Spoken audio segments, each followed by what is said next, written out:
Welcome back, everyone, to the Deep Dive. Today, we're jumping into some really dense stuff. Material around the Cross of Light Temple, or KLT, their big publication, Beyond Breconex, selected trash from the ruins of society. Yeah, it's quite a package. We're looking at a philosophy really built from the ground up on radical self-sufficiency and a healthy dose of cynicism about, conventional reality. Okay, let's start with that title then. Beyond Breconex. What exactly is Breconex? It sounds pretty central. It absolutely is. Breconex is their term for the most basic human state. Just three things: breathing, consuming, and excreting.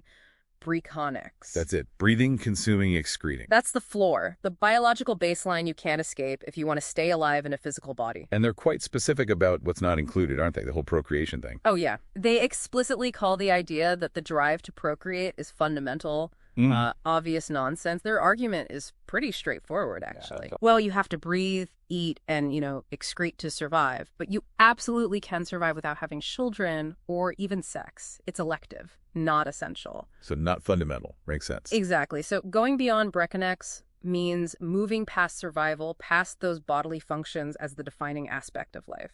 Towards what then? Towards a metaphysical investigation, looking into the nature of reality itself.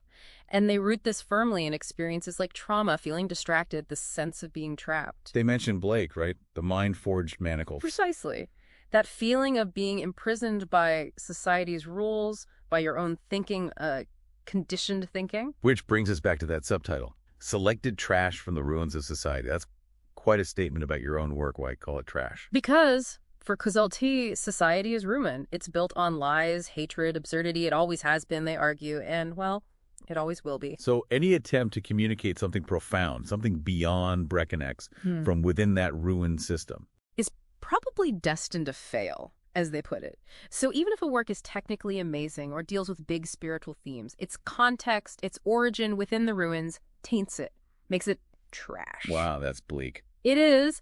But then you look at their core position statement, and there's this fascinating tension, a real contradiction, almost. Ah, right, this part. We have the necessary resources within us, and we do not need instruction from elsewhere. That sounds almost optimistic. It's pure self-sufficiency. It's saying, look, despite the ruined world, despite the limits of expression, the key isn't out there. It's in you. You don't need gurus or external systems. Okay, so this internal philosophy gets explored in their fiction. You mentioned Jabez the Stupid and Japheth the Last Laugh. Yeah, ongoing characters. And in Jabez's lives, we meet Belial. He's a really interesting figure. Representing what exactly? Sort of the spirit of the age, the world's failings, disappointment. And he's based, quite specifically, on a real person, an infamous neo-Nazi figure. Okay. And the text engages with this figure. How? He claims to have changed. Right. This real person claims to have abandoned violence, renounced nationalism, but the KLT text points out how he talks about his past, fighting, extremism, with maybe a bit too much excitement. Making the conversion seem less than genuine. Exactly, like a cynical performance. It kind of reinforces their view about society's inherent corruption, Definitely. And this leads to a really strange part of the text, something about a sickening black magical working, using Dianetics and Scientology. Yeah, that's wild. It's layered. They take teachings, auditing techniques, basically tools from these self-help or spiritual systems. Systems designed for improvement, right? Right, and they flip them, they weaponize them, applying them against the Belial figure as this, black magical working. It's like using the tools of supposed transcendence to attack what they see as profound hypocrisy. Turning self-help into a kind of metaphysical attack. Wow. Okay, it's a very pointed critique wrapped in occult language. So, moving towards the end of their work, we get the Cracked Fuck Trilogy. Who or what is a cracked fuck? It's simple, really. Anyone who does not think right.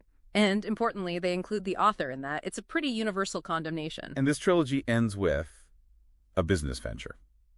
The online oracle. Yeah, the Cracked Fuck Temple sets up this online oracle, and it's presented as a total scam. Like psychic hotlines or dodgy tarot readers online? Exactly like that. A cynical cash grab, preying on people looking for answers, and then the text throws it back at you, the reader. Asking who the real cracked fuck is in that transaction. Is it the person running the scam? Is it the grossly material supernaturalist selling fake wisdom? Or is it you, the person desperate enough to pay 40 quid for it. It really puts the commercialization of seeking meaning under the microscope. Okay, so pulling this all together, it's quite a journey.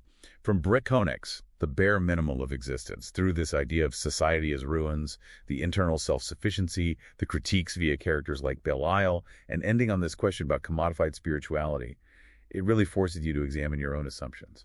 Absolutely. It pushes you to think about that line between just existing and living a meaningful life. And that tension, that gap between knowing something and living it, leads us right to that final thought, which really resonates with their position statement. Go on. It's this. What prevents you from actually living in accordance with that which we know, or at least claim to be true? What's that gap about?